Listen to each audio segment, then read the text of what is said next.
Hey man, I had this crazy ass dream that I talked to these southern rappers, man. They was trying to school me on the game and shit, man. Check this shit out right here. At first I thought I was last of a dying breed, but rap's kinda thirsty indeed with a dying need. For a nigga such as you, always spitting the truth. Took a nigga from Stuttgart, Arkansas to come through. School the young fools about the game of life and its barriers. And the future for us as a people really getting scary. Of knowing you can spit it to the fact they understand what it is to hold your own and be a man. You got it all in your hands. It's up to you to keep the South on lock and have niggas great as Jigga quoting verses from you, Doc. You got potential to be greater than Pac, so keep it trill and put it down for your state. Now that's the motherfucking deal. Well, I done seen a lot of rappers get big on fast kissing, but boy, you wanna keep it real. That's what the game's missing. We gon' hold you down like family, man, till we deceased. And if anybody hating, then we disturbing their peace. Hey. Super cool and the threat at the same, and I think it's about that time they see your face in the game. It's pretty bold the way you're holding it, man. I got to say you got potential to be one of the game. Well, I'm glad to see you made it. You're real and you're underrated. Your rhythm so colorful. Not even Clorox get faded. Knew you was one of the greats the very first time that I played it. The military got your back. If somebody come trying to hate it. Now wouldn't know they respecting your mind, you gon' shine. And I'm thinking that you done hit the game around the right time. Judging from what I know about you, you's a dirty South soldier. Nothing but love and respect from real G's from the north. Don't get caught up with all the rest of these niggas. Just keep doing what you be doing. That's collecting your figures. Stay focused on your career. Don't make no hectic decisions. A lot of slow shit up ahead, so play your move with precision. Okay. Now this game is full of fakes, my nigga. You gotta stay on your toes. Forget about them parties. Stay focused. Fuck drugs and hoes. Gotta keep a clear head and don't forget about your folks. At the beginning of your career, cause slowly be coming to a close. Now let me touch on that. From the word go, there's no coming back. We paved the way for you to put your state up on the map. Kick the truth to the truth about future, bo, it's all divine. No need for wishing you luck, boy, you got undeniable shine. Shout it, a real cool ass nigga scratching and surviving. Bringing something to the game to keep this thing live, man. Keep spitting fire and continue on inspiring. To the consumers of this art like expressions, and so keep striving. You got a spark, dude, shouting out the dark, dude. A monster in these waters of rap, these niggas sharks, fool. Your flow's crazy, you got it, it's all gravy. You're proven from Weezy, baby. Please say that, baby. You got it, my nigga, the game is yours. The flow is hot, a star is born. Watch for these fake suckers that be flooding the game. And stay true to what you be doing, the world is saving your name. So I took what all of them said, start smashing shows and killing them. To know they had my back was just pumping up my adrenaline. The whole world knew about Bo and everyone was feeling them. Oh shit, fucked up. Oh shit. Let me get the fuck up. Turn that All right, excellent. All right, everybody. I want to thank anybody for joining us. I have a very, very special guest with me today here at Arkansas's finest sports podcast. We have one of the true pioneers of Arkansas Razorback football, Mr. Greg G.T. Thomas. Now, we had some little technical difficulties to start because I wanted to start out by showing a highlight video of Greg. And so by the time you see this on recording, hopefully you've already seen it. And that will give you an idea of, for those of you who may be too young and not remember who Greg is, to know a little bit of what he did on the field. But now, in introducing Greg, I want to point out two things. Not only is he Arkansas's first Black quarterback to start at the University of Arkansas, which in and of itself is significant. But we also should not forget that Greg is the most winningest quarterback in the history. He's won more games at the University of Arkansas than anyone. Am I correct on that, Greg? Correct. Not just win, but participate or was on the team, however they want to categorize it. All right. It's still the same. Still All the right. same. So that tells you what's up now, because a lot of times, I know everybody tends to get all caught up into statistics these days. But, at the same time, too, we want to win. So we've had a lot of guys over the years that put up some great stats, but they weren't winning conference championships. They weren't competing in the top 10 in the national championships. And that's the part of the Razorback tradition that we're all trying to get back to. And during Greg's time there under Ken Hatfield, he was able to make his mark and do a lot of those kinds of things. So just to start, let me just toss it to you, Greg. Is there anything that you would like to add in introducing yourself? Just kind of give everybody, let them know a little bit about your background and who you are. Came to the University of Arkansas in 1984. Pretty much sacrificed my freshman year like most freshmen do. Could have redshirted. Coach Hatfield chose not to redshirt me. In a sense, to get a sense of what was going on with the state. Once again, it was a transition. It was the first approach to really allowing a black quarterback to be the face of the university. And not everyone was in tune with that. But it was an opportunity for me also to learn the game and learn at that level. But all in all, it was a great experience. Wouldn't change it for the world. It did give me a different look on life. And the best thing you could ever be a part of is a team. And the team atmosphere was second to none. Okay. Now, of course, since you left the University of Arkansas, you have went on to coach there in one of the largest schools in the largest classification in Dallas.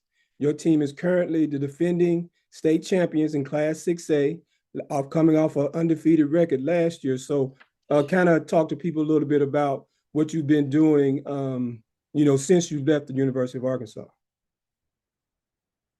I didn't hear quite the entire question. It kind of froze up for me. Okay, sorry.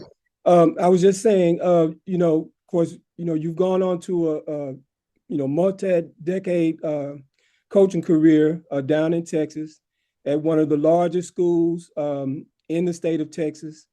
And your team, you're coaching basketball currently. Although you played football at Arkansas, you're a basketball coach now. And your team is the defending state champions in the largest classification in Texas, having come off an undefeated season a year ago. So I just wanted you to kind of talk about what you've been doing since you've left the University of Arkansas. I left the University of Arkansas in 1988. Went to the Angelo State University, did a graduate assistant work with their football program, and then had a minor stint with several other Arkansas players in Colorado playing a semi-pro and baseball, semi-pro football, etc. And then came back to Texas in 90. Got a job with the Plano East Senior High School, Plano Independent School District in 96. And I've been for the past 29 years. I began coaching in 2003 and 4. And like you said, Patrick, this past year, we put together one of the best high school state championship runs ever in the history of Texas high school basketball. We completed a 40-0 season, regular season, something that has not been done here in 20 years. And we had a great time doing it. It was an experience that is, like I said earlier, second to none. Great group, a young group of coaches, and we did something that may not ever be matched again. Okay. And of course, your team is off to a good start again this year. So how are you guys doing so far this season? Well, we took a whooping on Friday night against the current #1 team in the state, but we're 16-3 with 11 new players. So we graduated 11 last year, of which 5 are playing college basketball. Elsewhere, the other 5 will become doctors, lawyers, or CEOs. So we have a great blend of young men that have a lot to achieve in this world. But we're doing real well. We're learning. We took a hard loss on Friday night, but we'll be back. We'll be ready to play again on Tuesday and make another run for another state championship. Okay, cool. So now, of course, what we wanted to do here, now Greg has, been really, just stand-up guy and been willing to, make himself available for us. We talked about coming back in the coming weeks, maybe especially in February, to do something appropriate for someone of his stature and position at the university to recognize, his story at the University of Arkansas during Black History Month. But for today, what we want to focus on is the Arkansas Razorback football season that just completed, with Arkansas winning the Liberty Bowl just a week or so ago. And Greg is gonna, share some of his expertise as a former Razorback quarterback and alumni of the program, and we're gonna try to just go down the line, look at different aspects of the team, looking back at this past year, and looking forward into next, and kind of get some input from Greg in terms of where he sees things currently in the program right now. So without further ado, we're going to start with let's do this, Greg, before we get into that. Like I said, we'll talk about some of the more details about your past there at Arkansas, but I did want you to share at least one of your favorite moments as a Razorback with us here today. Wow, there's so many. The best thing that I could ever, running through that A is unbelievable. Running through the A there in Little Rock, spectacular.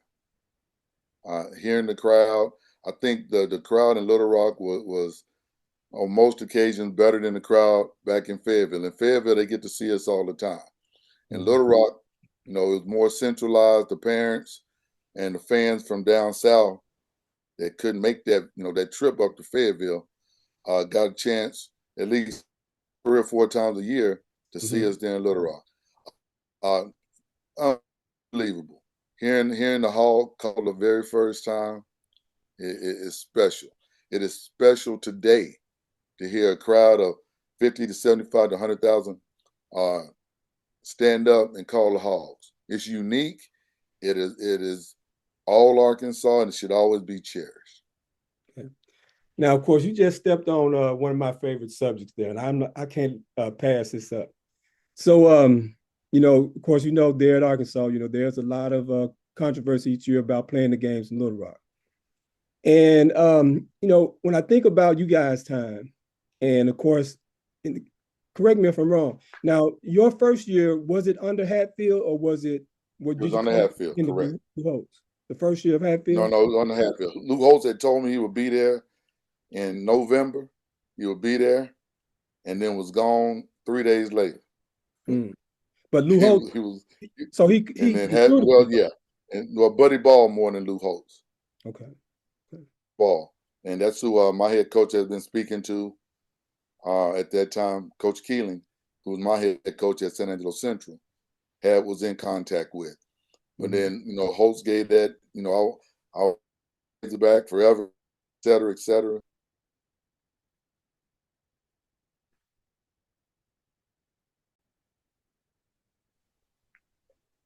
We're back. There you go. Okay. All right. I'm not sure which end that may have happened on, but you were in the process of talking about, the games in Little Rock. Right. And well, and then the transition of going to play for Hatfield versus with Lou Holtz. And so I think going with that was, what is it like, or what is lost in not playing games in Little Rock anymore? Or money in Fayetteville arguing and justifying with the NCAA for there not to be any games in Little Rock. All those questions are valid. All those statements are valid. But it's also an Arkansas tradition, and I understand the stadium not being up to par and they have to pay to play in Little Rock. I understand that renovations need to be made, et cetera. But it was something Coach Brawls had built in order to keep in contact, not only with just the fandom, but with players from that area. Exactly. And players were also leaving, going to like Ole Miss, and they were going to Auburn, they were going to Memphis, they're going to Arkansas State. So I understood, because I came in under the umbrella of Coach Broyles with that tradition. We've had several athletic directors lately that didn't appreciate that. Like I said, we had an influx of new money with the transition of power, et cetera, and they don't recognize the tradition. They see the economics, but they don't understand the moral fabric of what it brought to the university, and it's been lost. And with that being said, and being of my own opinion, we have to find a way to rejuvenate that relationship. Yeah, In a absolutely. nutshell. Right. In a nutshell. Because here's the thing. We came out of high school around the same time, and actually 3 of my classmates went on to play with you there at the University of Arkansas. And as I remember it, it was Hatfield had just came in. He had came in kind of late, and he really needed to kind of throw his class together. And that opened up a window for him to look at, who he could get. And some of the guys that he got were right there in Arkansas. When I went back and I looked at you guys' roster, and I remember you saying, in some of your past interviews that about half your team was from Texas. And there's a lot of truth for that. A lot of the guys were from Texas. But I know when I look back on that roster, I saw guys that I played against in high school. Not only my 3 classmates, Jimmy Simpson from Searcy was on that team. Kevin Anderson from Marlton was on that team. Richard Brothers from Rivercrest or Wilson was on that team. Right there, that's 3/4 of the secondary between Otis Lord, Kevin Anderson, and Richard Brothers. And then, of course, the third guy was Hall of Famer Steve Atwater. Right. And Otis and Kerry was 2 of the starting linebackers, along with Ricky Williams out of Little Rock Parkview. Then we had James Rouse, who was starting tailback, also out of Parkview. And I think Freddie Childress out of West Helena was on the offensive line. So you look at right there, a core of that team about, you had your guys out of Texas and all the other guys, they always tell me, yeah, we got to recruit Texas. We got to recruit Texas. Of course we do. Nobody's arguing against that.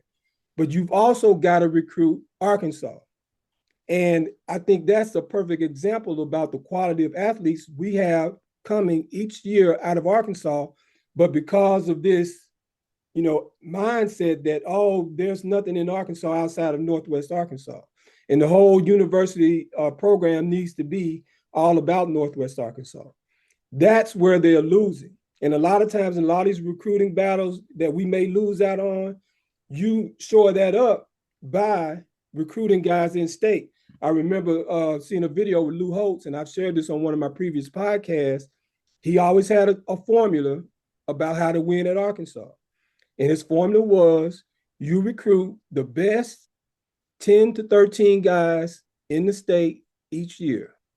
And then you surround them with the best guys you can get from outside the state. Now, I know things have changed a lot now in the NIL era. And so now people are thinking, well, we can just buy players from other places. But at the same time, the lifeblood of the program is still going to be recruiting, at the high school level. So I think what you're talking about when you're talking about, that special atmosphere that you got when you came to War Memorial and to Little Rock, that was the university saying, like they always like to say, and they always like to brag about, there's only one major program in the state of Arkansas, and they lay claim to the whole state of Arkansas. Now, in order to do that, you have to engage with the rest of the state of Arkansas. That means you have to recruit the players, and also you have to reward the fans with not just, some, throwaway game that, isn't necessarily marquee. Whereas before, one of the games we got each year at War Memorial was the LSU game. There at, and this was long after you guys left in the 90s when we came into the SEC. But when you guys played, what were some of the key matchups in some of your most memorable games there at War Memorial that you can remember? We played them all there. My very first game in '84 was the Navy game. It was on national television.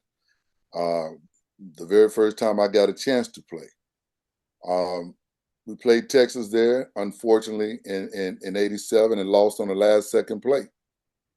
But we played UT there. We played A&M there, beat A&M there in Little Rock. And so all we these teams played, were built, right? right. It was just an alternating schedule. Mm-hmm. So they made sure at that point in time, we was always playing every other year. If we weren't in Fayetteville, it would be in Little Rock if it wasn't in Texas. But let me regress a little bit. All right. I like the argument that we have to you have to recruit the best players out of Arkansas and build a fence around that.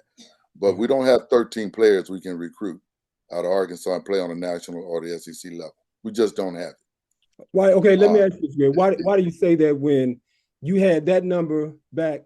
But they weren't all in the same class. Okay. They weren't all in the same class.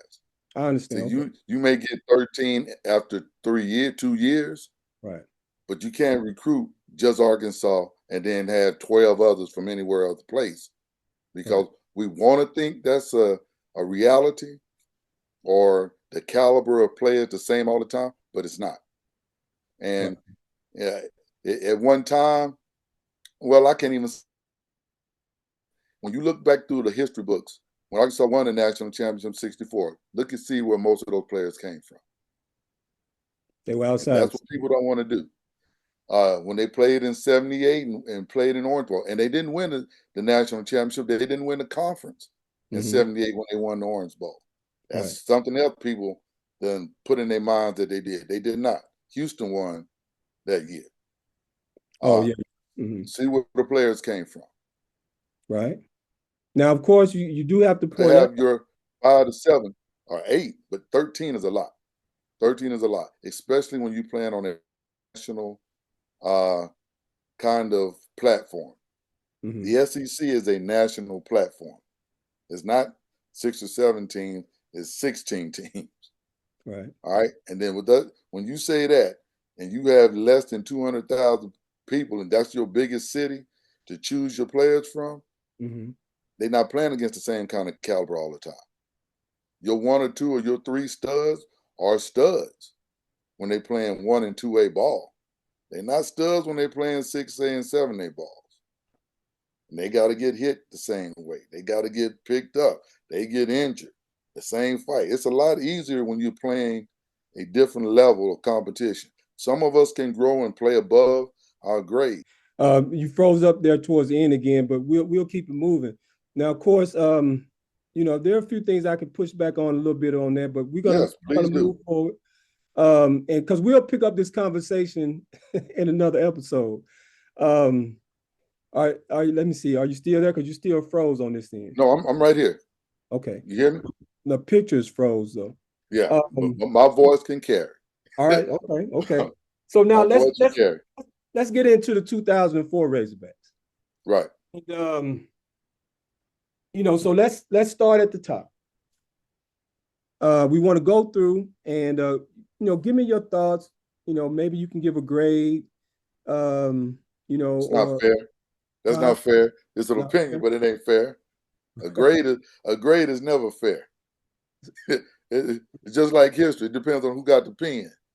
Right. But we'll touch on it. Go ahead. Just share your thoughts, in general. Okay, let's go. All right. So Coach Sam Pittman. A lot of people, are down on Sam right now. Now, of course, one thing I want to kind of throw out there with Sam in terms of him as a coach, particularly speaking to you, is Sam's record as far as Black quarterbacks. I think one of the things that I really like about Sam is not only has he done a good job of giving opportunities to Black quarterbacks, but he's also given some nice opportunities to Black coaches. Making T. Will one of the first Black defensive coordinators at the school, and I'm not sure how many there have been around the SEC. Of course, Deke Adams on the defensive line. I mean, all the position coaches on the defensive side, I believe, were African American, and so stuff like that. I mean, so give me your thoughts in that aspect, in terms of how the role Sam Pittman has played here in the program? To my knowledge, I met Coach Pittman. I texted him the other day. He texted me back. Been a pretty good relationship, in terms of, doing what we're supposed to do as an alumni and a former player. Mm-hmm. As a coach, we want to be more successful, right? And we want him to be successful. And, sometimes the face of what people believes as a leader or what they think is a leader doesn't always match. He's Mm-hmm. leading to the best of his ability right now. Mm-hmm. And the players have to play. I mean, the hardest thing you could ever do is try to lead and no one wants to play for you. You can you can have the best scheme, you can have the best practice session, and we still have to go out and perform. And we haven't performed to our best. And you can call that leadership. In our day, the best teams are player-led teams anyway. So I'm not trying to get around it, but I think Coach Pittman is doing a heck of a job of what he's doing. We just haven't been successful. Now, whether or not that's teaching the other coaches and getting other coaches to get the guys better prepared or to recognize situations, I don't know that. But I know as a coach, my job is to do the best I can to prepare not only myself, but my other coaches. Our other coach, my head coach does that with me. We do it with the players. Players have to go out and perform. And sometimes we just, it don't always match, right. And we haven't had to match. We haven't had the players. I don't want to hear about talent, because you can win without talent. If you have schemes, you have knowledge, and you have a lot more fight. Right. But all that works together. And so we got Petrino, one of the best minds around, Mm-hmm. still 7-6. So it ain't always just about just who the coach is and just the scheme. Something else is missing, right? If I might say, and something's missing up there, and we got to find whatever that is, because it's not missing at Ole Miss. Okay, it's not missed in Notre Dame, but I can say this: it's missed at LSU right now. It's missed at USC right now. And It's missed at Florida right now. It's missed at Auburn. So we're not the only ones battling this. Right. But, I'm not concerned about the rest of them. I'm just concerned about, the Hog Nation and how we can get this corrected and moving in the right direction. And 7-6 is not in the right direction. Absolutely agree. Okay. Because again, I think it's really worth something hanging your hat on to say that when it comes to wins, you set the standard at the University of Arkansas. So again, I argue with people a lot of times about stats and things like that. I know a lot of people wanted to, give Sam credit for winning 3 bowl games and things like that. But at the end of the day, you got to win conference championships. You got to compete for a national title. I really believe that's a standard at the University of Arkansas. And, he's fallen short of that. And so to that extent, I think he deserves criticism. He can make the case that he's had finished with a winning record 3 out of the last 4 years, and you can give him credit for that. But at the same time, sub 500 in the SEC, things like that, he's got to get better. But let me ask you this as a coach. As a coach who's, went through your whole coaching career, now 20-some years, almost 30 years, what's to be said about a coach coaching for the first time? Like, this is his first head coaching job. Is there something to be said, just like a player, a coach can get better, can learn and get better? Or have we pretty much seen it pretty much is what it is right now?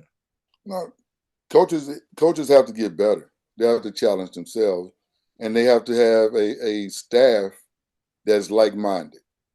Mm-hmm. No one does it by themselves anymore. We look back. I was reading a book the other day about Vince Lombardi. What is Vince Lombardi? He gets all the credit. Mm-hmm.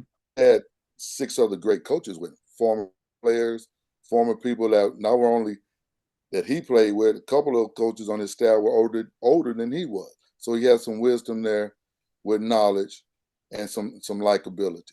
Mhm. You have to have a staff that you trust.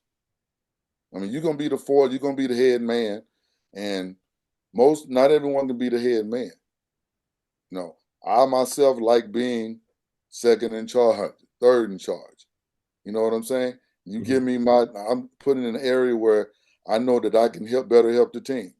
Whatever, no matter what it is, if that's what you're best at doing, you do that. But we're at the point where we think every offensive coordinator should be a head coach. No, that's not the case. That every head coach had to be on a championship style team. That's not always the case. But the head man has to have vision. The head man has to be willing to take on all those things that come behind the scenes. And that's what we forget. You think that it's easy taking 90 young men, or in basketball, 16 young men with different personalities, different thought processes, different work ethics, putting them together and getting them to work as a unit, and they think that's easy. If that's the case, tell me why you're not a CEO of a company. Tell me why you don't have your own company and have more than 10 or 12 employees. It's easy when you got 3 or 4. And sometimes it's difficult with 3 or 4 because somebody still has to do the work. Someone's going to get all the credit. Everybody else had to put in the extra time. So we forget what that's like as a coach. It's no different than any other organization or a company. And you have to all be pulling in the same direction. And, I don't know. I keep about all our great coaches, but then we have all kinds of breakdowns in every game. Right. Crazy breakdowns, busted coverages, missing tackles. In basketball, we don't block out. We don't rebound. In baseball, we don't make the routine plays. We drop balls, or we take third strikes with man in scoring position, or we miss bunt. All of these things take character, it takes repetition, and it takes a vision. And we can't skip in either of those categories in order to build something good. I go back 6 years ago with our team here, or our program. We were 5-29 in high school. And it was just not a very good mix. Either we were picking the wrong players, or we were allowing players to do things that they shouldn't be doing, or they weren't passing classes, or we had the wrong team, or we couldn't defend. We had all these things going on. It didn't matter. We were 5-29, and people were emailing the staff, emailing the principal, calling for our heads, yelling. Some people walking around with paper bags on their head, and we in high school, bro. Right. And so we went through that. Now, the coaching staff on several Fridays, and I've told this story before, we literally sat in our coaching office, man, in tears as coaches, towels over our head at 12, 1 o'clock, 2 o'clock at night. Say, how do we get this changed? And you know when it gets changed? When a certain group of kids come in together with a different mindset. And it could be one player and it can be 5. For us, it was 7 guys. 7 kids came in with a different swag about them. And that different swag infiltrated some of the older players and definitely set the foundation for some of the younger players. Who gets all the credit for it? The coaches get the credit for it. It was the players, man. Players play and win. Coaches just try to get you in a situation. So, for us in '84, it was the same thing. We were called a ragtag group. Hatfield's first class, the worst group of guys. I mean, Orville Henry wrote bad about us, saying that we were the worst class that come through. Turns out to be the winningest class to ever come through. And we didn't win the conference championship in '88 like we should have, or '87 like we should have. But we set a foundation. And the foundation was put in place, and then better players came behind us, And then they took those opportunities and won with it. Right. Now, it's frustrating for me to say I came in third place 3 years, second place 3 years in a row as a starter. And it hurts when you look back on it. And we did. We came in second place in 85, 86, and 87. The 85 and 86 team doesn't get the credit. One of the best teams to ever play at the University of Arkansas. But wasn't that the Pony Express teams y'all played against then? No, they came in 82, 80, 81, and 82. Oh, so they were gone by the time you got there? They were gone. Okay. But you see how long it took SMU to build that. Right. So the point I'm trying to make is that when you get a good foundation of young people coming in together. Now it's changed. Football has changed now. Now it's through the portal. It's not going to be through high school like it once was. But it's through the portal now. But you got to have a foundation. And the foundation, you have to have more players willing to sacrifice and work hard and to stick to course. We don't really have that right now, but, other programs do. So we got to figure it out. Right. Okay. So now let's get to quarterback. Of course, Taylor Green stepped on that hot seat this year. Yeah. And he caught some heat too. I've been and it's kind of funny, man, because I started out the year having to defend KJ because everybody wanted to, they ran him out of town on the rail. After he came here, broke all the records. Then they brought in Taylor Green and said he's the savior and he's such a great leader and all this. And about halfway through the season, everybody wanted to run him out of town. He ends up finishing fourth in the SEC in passing, and I thought he did a really solid job all year. But give me your thoughts as a former Razorback quarterback. How would you evaluate his performance in his first year at the school?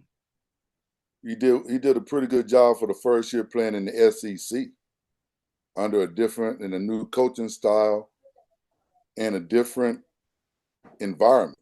Mm-hmm. Boise State ain't playing at Arkansas. It ain't the same kind of monster. But I watched Taylor Green play down here. He's from this area. Right. Actually, he was in our district. I watched him play 3 or 4 years against us. Oh, really? But I think he did a good job. And I want you to understand when I say this, and I want all the people to understand.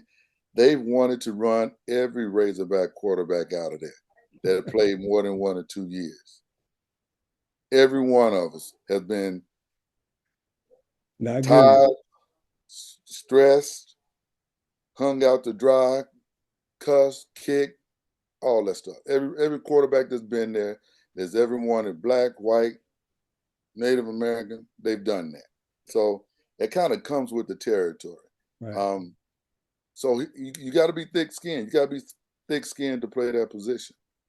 So you have to be even thicker skinned to deal with some of the other stuff that comes from our fans and our families there in the state.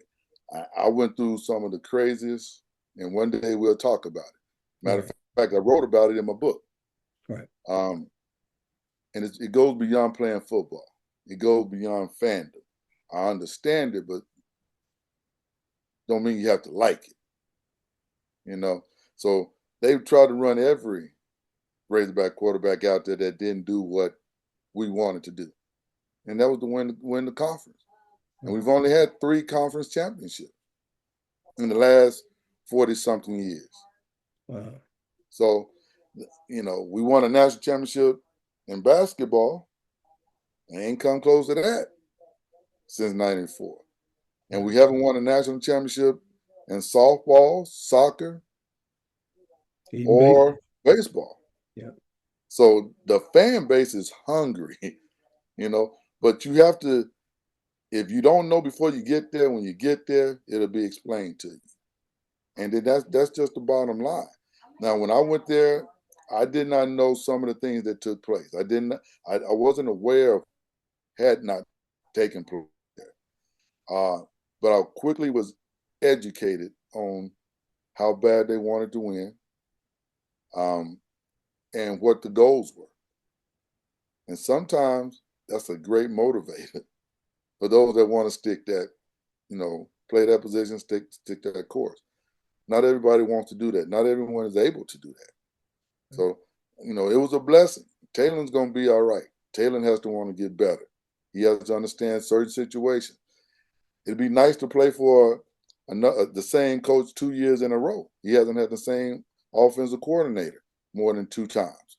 So when you're trying to grow into a position, grow into a state, grow into a program that is not being as successful, and then you're growing into it with a coach that has a little checker pass. So you got to take all this stuff in. He hears it from mom, he hears it from dad, he hears it from friends, he hears it from classmates, girlfriends, all these people in your ear. You have to find a way to get all that white noise out your mind. Right. And then you have to learn to play the game, play the position. All right. Yeah. What? Yeah. Lights out, baby. Got done fucked up and let my man in the game. AKA Blind Dog Willie Brown from the Sugar Town. Yeah, Came this to is put it down, K. you know what I'm saying? With my man Arkansas Bo. Sugar Town, baby, but ain't shit sweet. We gonna put it down like this. Yeah, come on, come on, come on. This game been fucked ever since a nigga got signed. I drop rhymes and dot spines with Glock 9s. Let me stop lying. I don't dot spines with Glock 9s, but I got mine cocked and shine for those that watch and try to stop mine. Niggas get down when Bo Doo-Wop spit rounds. Got veterans in this game running ready to quit now. Cold without the ice and it ain't shit that y'all can tell me. I want niggas buying their own shit attempting to outsell me. Mouths of mine, dog, and I spit nothing but gold. Every time I drop a record, it ain't nothing but soul. Arkansas the game in half cause I'm a Razorback. I'm spitting acid that you don't feel in your facial back. Rhyme sharp and on point like the tip of a butcher knife. Unannounced like the coming to Christ, but it was I that took your life. Punch a punk dumb, my impact, I leave your body numb. My cockiness natural, just like the state that I'm from. Nigga, this Arkansas's finest. I'm shining so hard in this game that if you scared, you just might wind up being blinded. This Arkansas's finest. I'm spitting cool shit in your ear, you catch a chill and you can't help but to rewind. This Arkansas's finest. Running up on the kid like if this shit is not a plus, it's a minus. This Arkansas's finest. That nigga Doo-Wop XL, I'm too advanced, leaving niggas running behind. Man, I rock like Kane, I drop like Bane. Can't nobody stop my thing, I'm Trump tight, man. Rock microphones from right to left because I'm tight to death. You wanna fight, then step, bitches rights and lefts. You could get left in sights of death. Put your lips on the cannon, nigga, boy. You could bite the tips. I'll search your jeans and flee the scene. Squeaky clean, get up with my real niggas and go chief some green. Bo Doo-Wop, bro, don't ask who I'm shooting cause I done shot ya. Had to scope on your every move and dropped your cucaracha. Hit it at the drop of a dime. My teeth yellow cause everything that I spit gon' shine. Right in the sun, fluorescent beams, no testing the team. Know what it means to have so much green? Your pockets bust from the seams? Well, I don't. Nigga, hand me everything that you got. Fireball up my fist and steal and rain snot. Let him go, let him go. Arkansas's finest. I'm shining so hard in this game that if you scared, you just might wind up being blinded. This Arkansas's finest. I'm spitting cool shit in your ear, you catch a chill and you can't help but to rewind. This Arkansas's finest. Running up on the kid like this shit is not a plus, it's a minus. This Arkansas's finest. That nigga Doo-Wop XL, I'm too advanced, leaving niggas running behind. See ya, y'all done open the doors and called a nigga name so that he can show off his talents and act up in this thing, man. This beat to the Izzo, due to the Whiz-Up. And if y'all try to battle, man, y'all niggas need to stizz up. Never aiming low, dog, I'm always aiming for the tiz up. Leaving these niggas stunned with Arkansas flows that I drizz up. Trying to take over hip-hop, flip paper, never flizz up. Overflowing with talent, we niggas go grab a miz up and soak up the game that I'm